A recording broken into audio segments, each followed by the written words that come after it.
Well, hello and welcome to The One Show with Louise Minchin. And Matt Baker, and a woman who long ago kissed Ballykiss Angel goodbye and said nighty-night to goodnight, sweetheart. Yeah, and this week she's been making a big noise in the tense BBC thriller The Silence. It's Dervla Kirwan.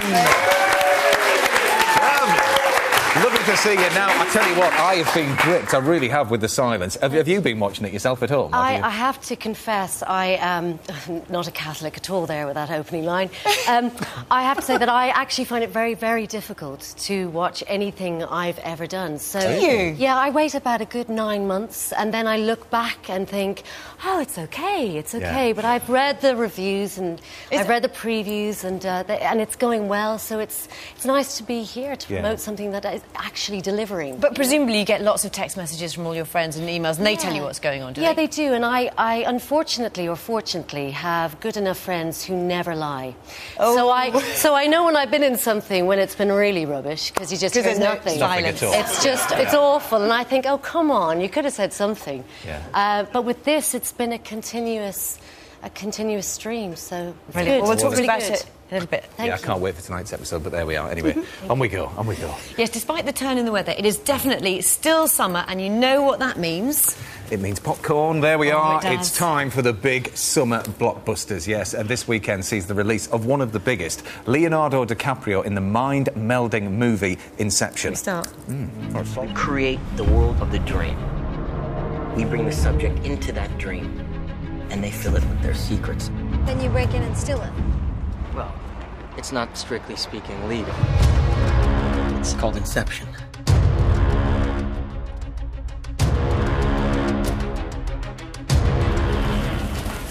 It's set in a world where dreams can be invaded and manipulated, but Hollywood fantasy aside, what is the truth about why and how we dream, and does she like her salty or sweet popcorn? I'm a sweet person. Are you sweetie? Sorry. Yes, OK, well, you can have that one then. That's all sweet, Thank seriously. you, thank you. Now, time to go over to our very own dream lover, Cary Grant, and we're going to send her into the land of Nod. There's no place like home. There's no place like home. Many shows and movies have featured dreams, and Inception follows other greats. Dorothy's adventures in Oz turned out to be all in her head. You just had a bad dream. And 31 episodes of Dallas were conveniently explained when Pam woke up to find Bobby alive and well in the shower. Good morning. Well, Hollywood has long been the stuff of dreams, but back here in the real world, why do we dream? And what do these images mean? Dreaming represents the brain being active when we're asleep, and perhaps the neural activity in the base of the brain triggering the cortex where a lot of information is stored, either to perhaps get rid of that information or to generate images which have some meaning. Dreams can occur throughout the night, although we don't remember very many of them, but most of them occur in REM sleep, which happens every 90 minutes through the night. One of the reasons we remember dreams is that we wake out of that dreaming state. Is it true that eating cheese really affects your dreams? There is a rationale in that cheese contains tryptophan, which is turned into serotonin in the body, and serotonin is one of those brain substances that promote sleep and dreaming. Common dream themes are winning the lottery, being chased and falling. What do you dream about? Running through the woods with my pyjamas on. Breathing underwater. Cooking rice. Or cooking. And I was actually at my own funeral. Standing behind a counter and I'm just baking cakes. Usually about Johnny Depp, but nothing I can say on camera. Yeah, he's one of mine too, I think. Sigmund Freud called our dreams the royal road to the unconscious, and there are certainly a number of dream dictionaries to give us an interpretation. But do our dreams really bear any relation to our conscious lives? Some people dream of falling or being chased or their teeth crumbling. Those are common themes. Do they always have the same meaning? The running away is some sort of fear. I've no idea what sort of fear. And the, in an aeroplane, but I can't find the joystick, that sort of wobbly dream, that's an anxiety dream.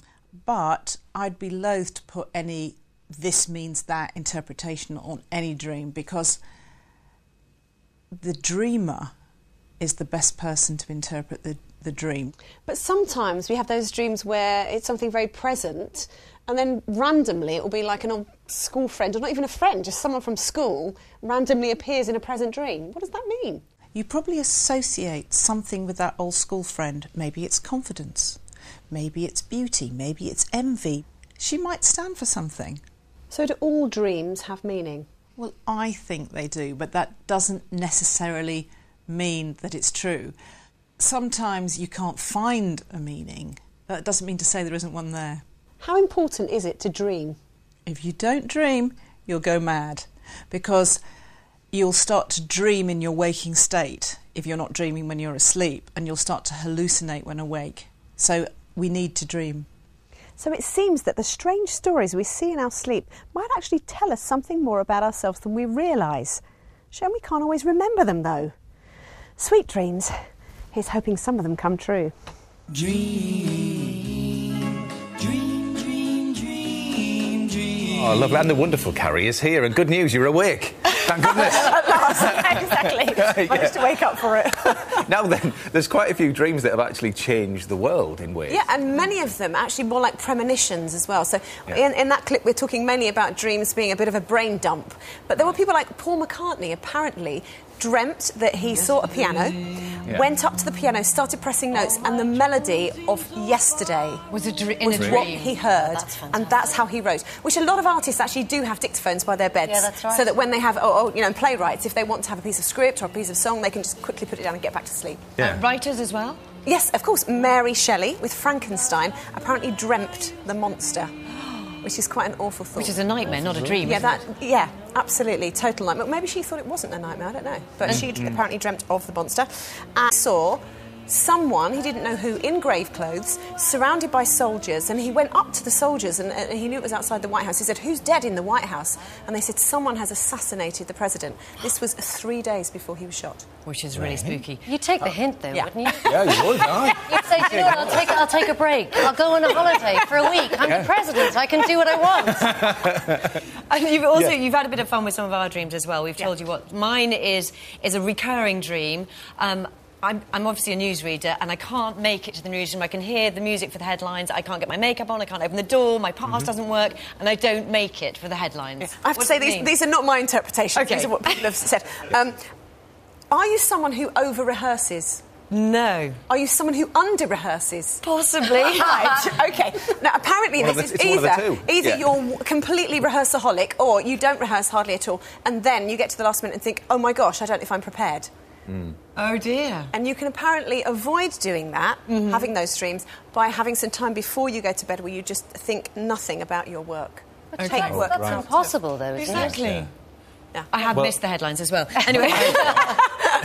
I had one when I was a kid. It was a recurring dream, and it was a massive boulder that used to roll down our landing.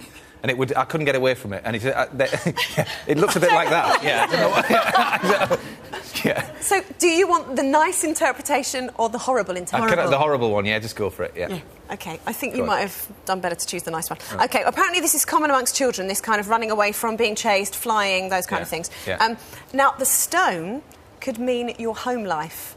Worrying about your home life. Really? Oh, no, I didn't. Yeah. Know about that. And in fact, Philippa, who was in our clip, would have said, you need to become the stone and work out why you're anxious about your home life. Oh. Or you could have just watched Indiana Jones. Yeah, I think maybe that was the good. That was actually the good translation. I see. Yeah, I'd rather be Indiana, actually. Yeah. Now, you've got an interesting one, haven't you, that you told us about? Dervla. Yeah, go on, share. I was seduced. They said, come on the show. And someone said, let's talk about your dreams. And my husband for years says, please don't talk about your dreams, because that's all I ever do.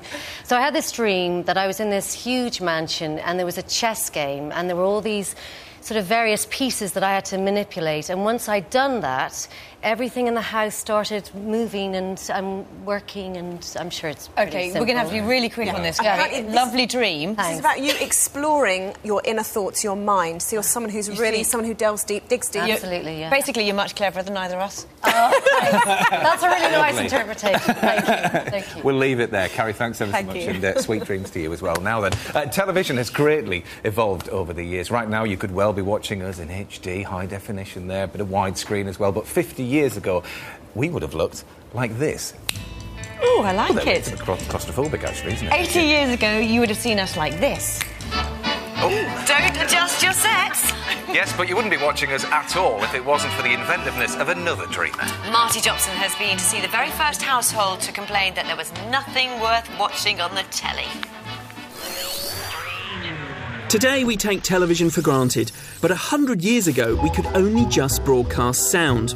Even so, scientists across the globe were already racing to push the technology further and wirelessly broadcast moving images. In the end, the world's first television images came about through the work of one man. They happened in what we at The One Show like to call a Eureka building.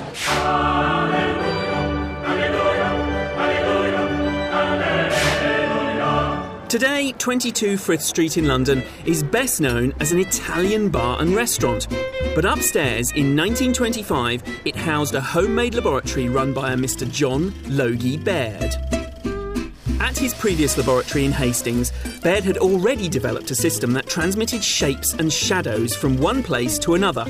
But in the process, he'd given himself a 3,000-volt shock, which threw him across the room in his lodgings and led to his landlord kicking him out. He came to London, where at the invitation of a department store, he displayed his system in public for the very first time. Today, I'm joined there by my Canadian-born TV guide, Baird's grandson, Ian. 85 years ago, your grandfather was here in this department store demonstrating television. I guess the television here has changed rather, hasn't it? The technology's a bit different. Yeah, the technology he was using was mechanical television, and here's a model of the type of system that have demonstrated. If I crank this, that will begin the scanning process. Then you need a photocell and a receiver.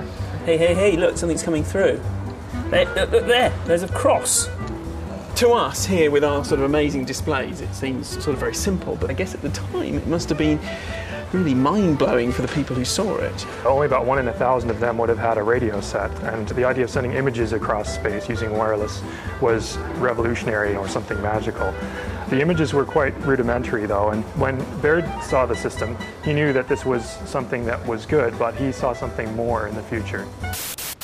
The original system could only show outlines and shadows, and you ended up with an image a bit like this. Baird wanted something more realistic that would show shades of grey, and an image more like this.